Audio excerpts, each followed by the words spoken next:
Yeah, well, for the most part, I'm really pleased with with the way the players are sort of pushing through. I think you really have to focus when you have a little time off on forcing yourself, pushing yourself to finish, play with discipline, get back to the kind of focus that it takes to execute on a consistent basis.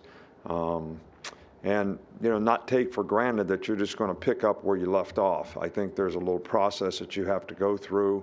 We had 3 good days of sort of fundamental type practices, and actually started yesterday on preparation for this game.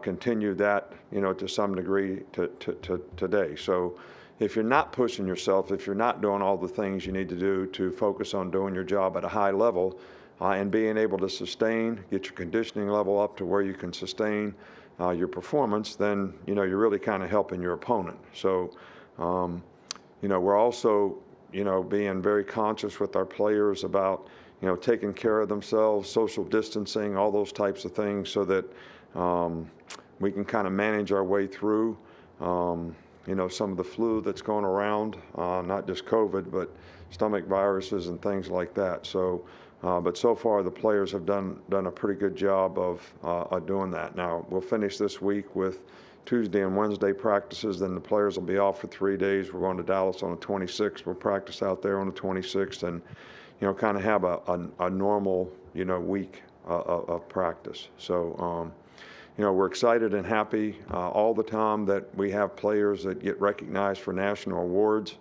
I think you know who they are, but I just want to publicly congratulate all those guys for their great efforts this year. And it's always a good thing that guys get a lot of positive self-gratification for being recognized. And but it's also a team sport.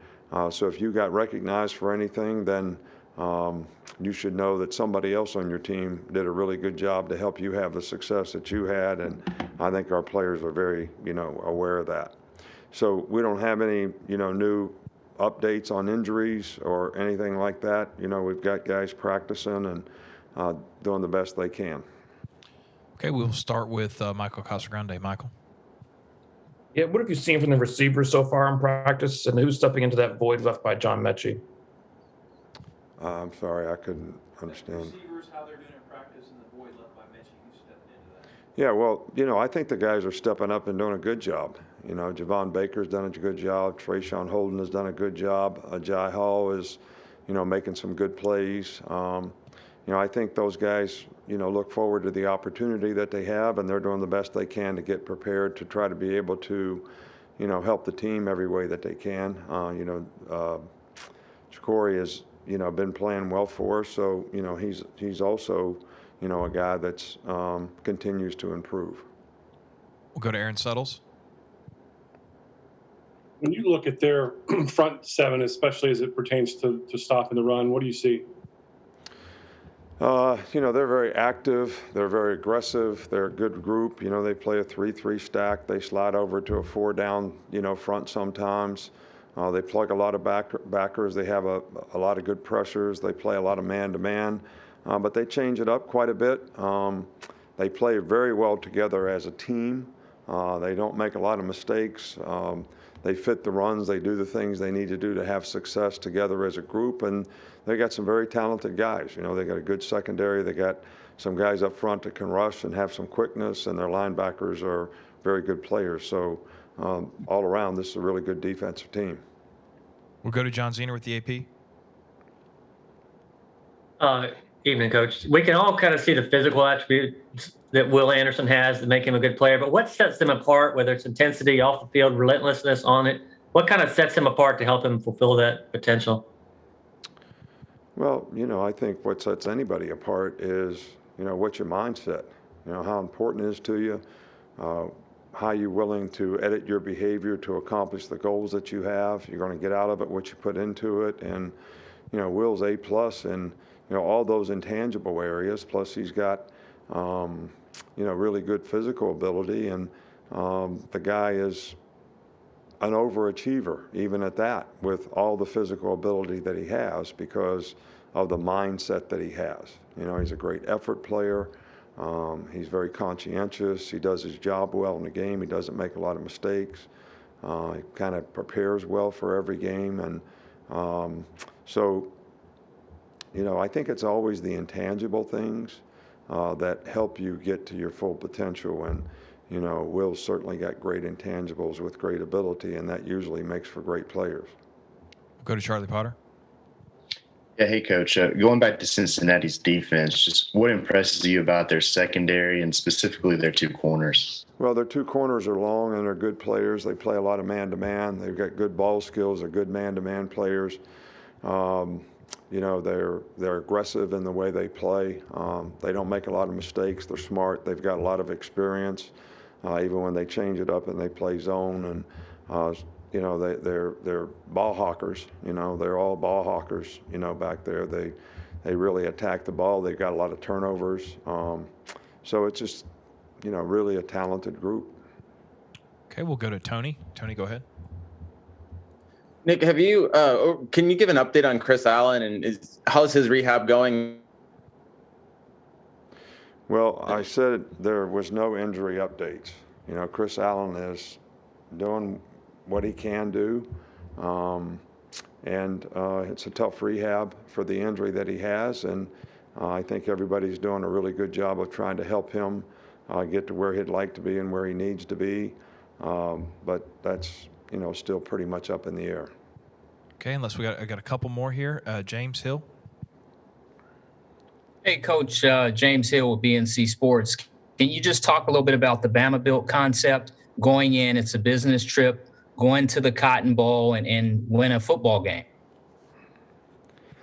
Well, look, we want our players to have fun. We want them to have fun in practice. We want to have them fun in the game. But we also want them to, get the kind of rest, take care of themselves, don't put themselves in positions where it could be a detriment to their brand or to their ability to get ready and perform in the game. And, we're going to be there for a while. I want the players to enjoy themselves, but I also want them to be smart about how they take care of themselves. And that's all part, of, this being a business trip. And most of the time, their willingness to do that is pretty much says, what they're committed to and how important it is to them, and because it becomes a priority for them to play well in the game. But I usually let the players decide, what the curfews are and, that type of thing. Okay, we'll go a couple more, 2 or 3 more here. Steve Crocker. Steve, go ahead. Good afternoon, Coach. Just wondering, with the havoc that COVID is having on pro sports, what are the players saying about it? Are you changing their protocols at all to protect them? And are you concerned about them going home for their break? Well, we let our players go home for the break last year, and we educate the families. We give them a care package with everything they need to stay safe. And we have implemented all the protocols here since we've been back that we had last year in terms of wearing masks in meetings, washing hands, social distancing in meetings. And we are encouraging the players to do that when they leave here. So we're really putting the protocols in place that we used a year ago, which was helpful to us. And we're going to keep doing that.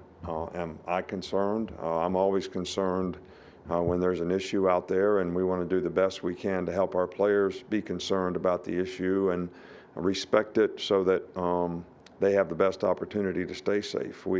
We've done a good job of vaccinating our players. We've also done a good job of giving our players booster shots, which most of them, I think we have like over 90% of the players, have gotten booster shots. So they've really kind of bought into trying to do everything they can to stay safe. But there's no guarantees, so we want to use, every protocol we can to help them stay safe.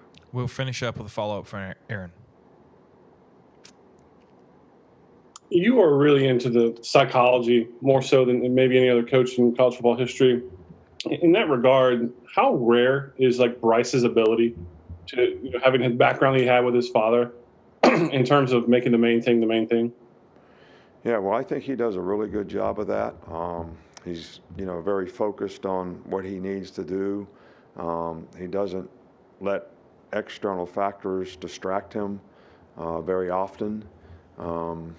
He's got, good ability to focus on the next play and not get too bothered about what happened on the last play.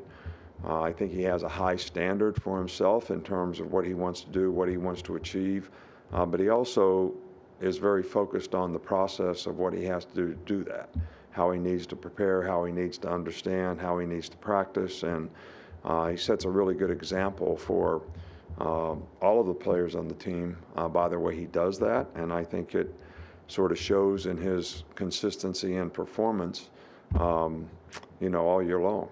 All right, Coach, thanks for your time. All right, thank you. One other thing is, I don't think I'm going to get the opportunity to wish everybody a happy holiday. This is a great time of the year to enjoy family and, have gratitude for all the blessings that we have, even though when you're a coach, you don't get to enjoy it a whole lot until you get right to it, and we have a couple days off. But I just want everybody that supports the program, all the people out there, friends and family, to know that we're thinking about you over the holidays, and wish you a very blessed holiday season. Thank you.